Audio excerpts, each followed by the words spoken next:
Nia Dewi Fitrianti dari kelas manajemen 18G akan mempresentasikan judul analisis kelayakan bisnis pancake durian bestari di Cikarang. Identitas perusahaan ini terdapat latar belakang, tujuan, visi misi, struktur organisasi, dan tentunya ada logo. Apa yang melatar belakangi berdirinya usaha ini? Yaitu untuk mengembangkan olahan durian yang berada di Cikarang. Sehingga kuliner yang biasanya ditemukan di Medan dapat ditemukan di daerah Cikarang ini. Juga dapat menciptakan lapangan pekerjaan baru bagi masyarakat sekitar agar dapat mengurangi peningkatan pengangguran. Di sini ada pun tujuannya, yaitu untuk mengetahui layak atau tidaknya bisnis ini dijalankan, dan ada pun untuk mengetahui bagaimana perkembangan kuliner ini di lokasi atau di daerah Cikarang ini. Dalam identitas perusahaan, visi misinya yaitu visinya menjadikan olahan durian yang memiliki cita rasa berbeda, dan misinya memberikan kualitas yang terbaik bagi para konsumen dan mengembangkan inovasi olahan durian. Nah, di sini ada profil dari usaha saya. Di sini pun ada alamat yang sudah tertera dan jenis usahanya, ada nomor telepon dan email yang bisa dihubungi ketika konsumen tertarik pada kuliner ini. Dan ini ada pun logo yang sudah kami buat. Struktur organisasi. Di dalam struktur organisasi ini terdapat direktur, pemasaran, produksi, dan keuangan. Masing-masing memiliki tugasnya, yaitu ada direktur mengontrol keadaan perusahaan dan mengontrol jalannya produksi. Pemasaran membuat iklan semenarik mungkin, merencanakan strategi pemasaran, dan mengikuti perkembangan pasar. Adapun produksi mengontrol pembuatan pancake durian ini, mengontrol kerja para karyawan, dan menentukan standar kualitas produksi. Keuangan mencatat penjualan setiap harinya, membuat laporan keuangan perusahaan. Aspek legal bisnis.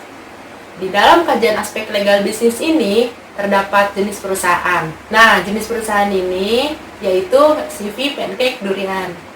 Dan di sini ada akte notaris. Kami juga telah memiliki izin-izin usaha seperti SIUP, SITU, dan NPWP. Adapun modal dasar dan modal disetornya. Adapun modal ditempatkan, dan kapasitas usaha ini yaitu nasional karena dapat dikirim ke kota-kota besar di Indonesia sehingga dapat didistribusikan lagi. Di sini ada kajian aspek pasar dan pemasaran. Ada target pasar.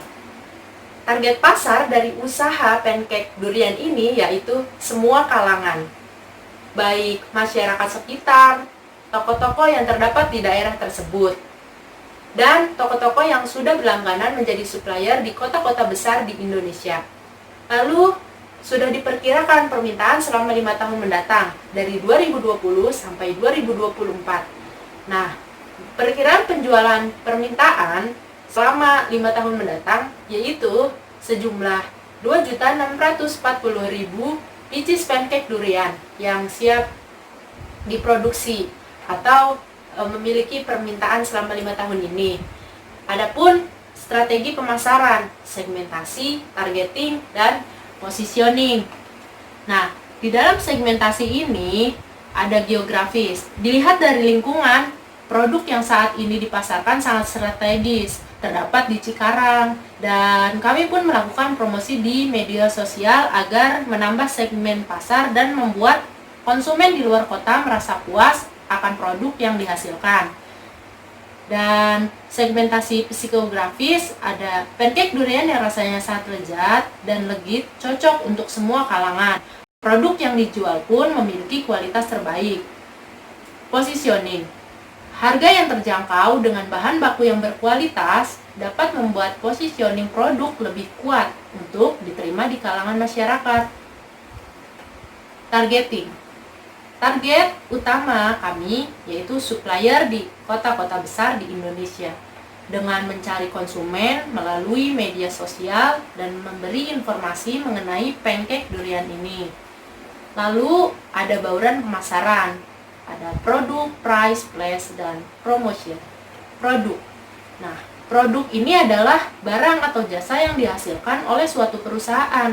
Produk yang dihasilkan dari bidang kuliner ini yaitu pancake durian yang rasanya lezat.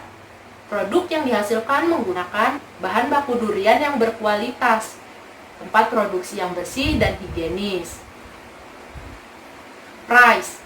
Harga yang ditetapkan di usaha kuliner ini tidak terlalu mahal dan dapat dijangkau oleh semua kalangan. Walaupun harga yang terjangkau, namun kualitas tetap nomor satu. Harga per pieces pancake durian berisi 8 buah, memiliki harga Rp10.000, harga yang sudah dipertimbangkan. Lalu ada place, yaitu tempat. Tempat yang dipilih dalam usaha pancake durian sangat strategis, dekat dengan jalan raya yang besar dan pemukiman warga sekitar, hingga siapapun dan kapanpun dapat menikmati pancake durian setiap saat. Promotion. Dalam hal promosi, untuk mencapai target pasar yang diinginkan atau dituju, usaha ini menggunakan teknologi informasi yang sudah berkembang pesat saat ini. Melakukan promosi di berbagai media sosial seperti Instagram, WhatsApp, Facebook, dan mengikuti grup jual beli. Dengan media tersebut, informasi dapat menyebar luas, sehingga promosi dapat menimbulkan banyaknya konsumen yang meminta untuk mengirim pancake ke luar kota. Analisis persaingan pasar. Nah, di dalam analisis persaingan pasar ini, yaitu ada SWOT, kekuatan, kelemahan, peluang, ancaman. Apa kekuatan dari usaha ini? Yaitu memiliki izin usaha, cita rasa yang lezat, harga yang terjangkau, pelayanan dan produk yang berkualitas.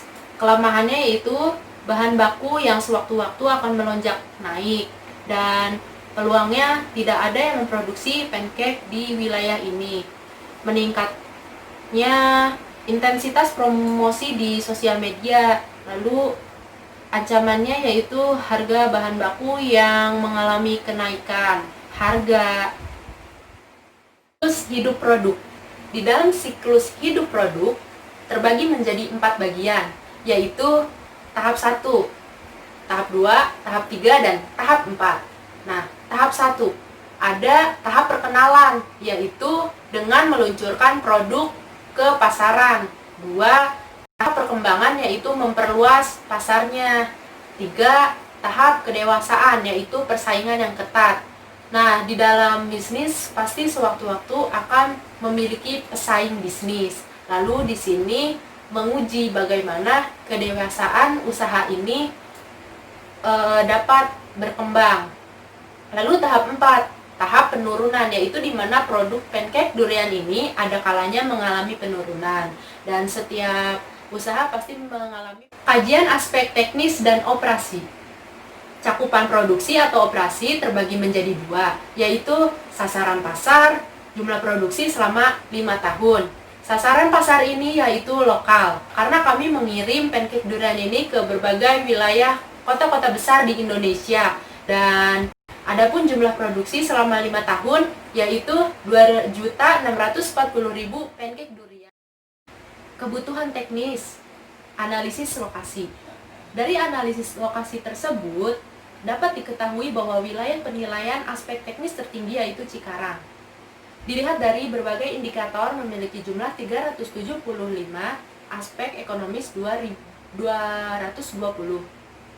Lalu ada peralatan produksi pendukung, bahan baku utama, penyediaan bahan baku, kebutuhan tenaga kerja, dan siklus produksi.